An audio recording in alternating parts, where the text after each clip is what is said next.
Yo, what's good, internet? And today we will be finally reviewing Kingdom Hearts 3. Kingdom Hearts 3 is an action role-playing game developed and published by Square Enix for PlayStation 4 and Xbox One. It is the 12th installment of the Kingdom Hearts series and basically a sequel to Kingdom Hearts 2. So the first thing I want to talk about is the story. The story is about Sora, Donald, and Goofy basically stopping evil forces, going through Pixar worlds and stuff like that, so on and so forth and etc. That's technically it at this point. And part of the problem was with me is the fact that like people could just see what happens like a mile away. The only thing that I have not seen, and I'm not going to spoil it for you guys, but the only thing that I literally did not see was the ending. That's technically it at this point. Everything else was literally noticeable. And basically it was somewhat obvious because the fact over the past like 12 games that they like literally like published and stuff like that, like I just literally noticed, I just looked in between those cracks. So, but I'm not gonna lie, it was definitely fun going through those Pixar worlds and things like that, especially Big Hero 6 because that was like one of my favorite ones. Tangled and Monsters Inc. Those are my favorite ones out of all of them.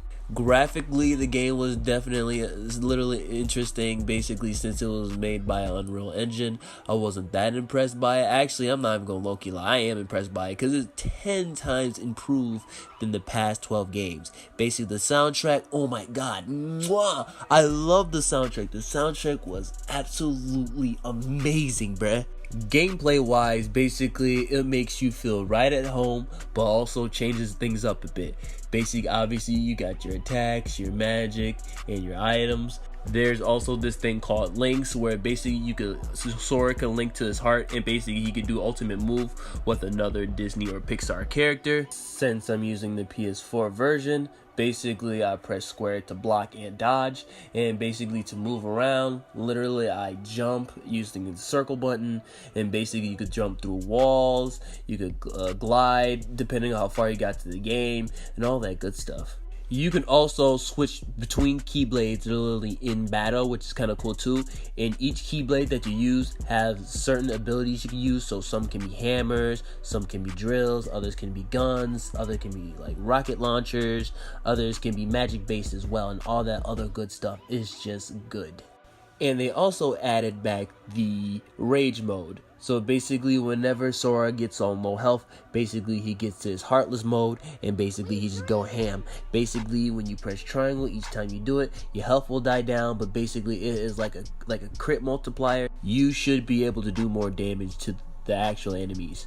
I'm not gonna lie, through certain experience, basically most of the enemies in the game didn't change. Obviously, you get your Heartless, you get your Nobodies, and basically the only thing that basically technically changed at this point is the Unravel, and basically some version of the Heartless. I just could have wished that basically they would like, you know, somewhat change some of the enemies a bit, but I'm also glad that they didn't either. When you level up a bunch and when you get to the boss fights, man, I swear, oh my god, them boss battles be mad hard, and I mean mad hard. It is ridiculous, but basically I love a challenge. And what usually helped me is the cuisines. Basically each cuisine is basically a type of recipe made by Ratatouille, which you'll literally meet later in the game, and basically each cuisine basically gives you bonus basically health, defense, magic, and mana and more. And I'm not even gonna low-key lie, it helped me a shit ton. Another thing that helped me was the workshop. Basically, you could buy items in the workshop, more cuisines from the workshop. You can even craft your own items as well. Basically, look through your objective that you need to do or collect how many stones you need. And basically what you can do is you can literally look through each keyblade and basically you can upgrade each keyblade to your liking. Another thing that came back is the gummy ships. I'm not a big fan of the gummy ship either, but basically it is 10 times better than those past Kingdom Hearts games.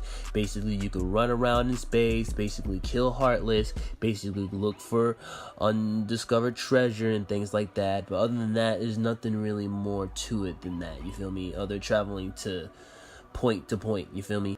I'm sorry I forgot about this, but basically Donald and Goofy is there to help you again, and basically in 2 other Disney characters depending on which world you hop on.